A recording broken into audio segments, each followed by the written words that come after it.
that a lot of things that we want to do, a lot of places we would like to go, a lot of things we would like to experience, and we just stop at but, and we build a case. In fact, I was reading something the other day that talked about but. It says but is an argument for our limitations, and when we argue for our limitations, we get to keep them. See, but will cause you to procrastinate, but will cause you to hide out behind fear, but will cause you to come up with all type of excuses that you can validate your inaction and not acting on your dream. And right now, more than ever, people need to look for ways to live their dream. People need to look for ways to make it on their own. There is no such thing as job security. There's no such thing as a storm-proof or tragic-proof life.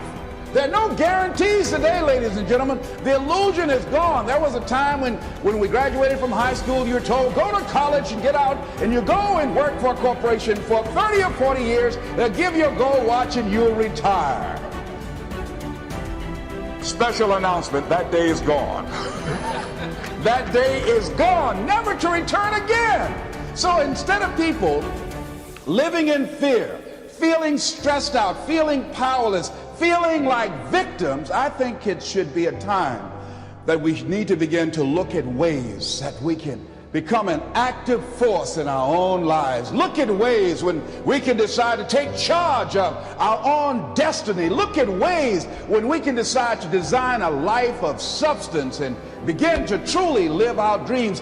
And it's time for people to decide, I'm ready to get on with my life. Shake somebody's hand on your right and left. A guy named Bob May said, don't let nobody turn you around. Do that right quick. Now, you know, a lot of people say, I'm going to live my life one day when things get right. When I get all my bills paid. When I get my feet on the ground. I say, what have you been walking on? See, there are no problem-free moments. A guy named Dimples had a record one time called, If It Ain't One Thing, It's Another. And I say, if it ain't one thing, it's 12 others. Always something there to build a case on why you can't move on, why you can't grow to the next level, why you can't begin to manifest your greatness, why you can't begin to live life on your terms. Always something there to block you, to keep you where you are, and keep you from beginning to develop your true greatness. Always some fear. How do we handle it? And I'm saying that if you've been hiding out behind but, if you've been using the fact that you don't have enough money or you don't have the education, take it head on. Go get the education.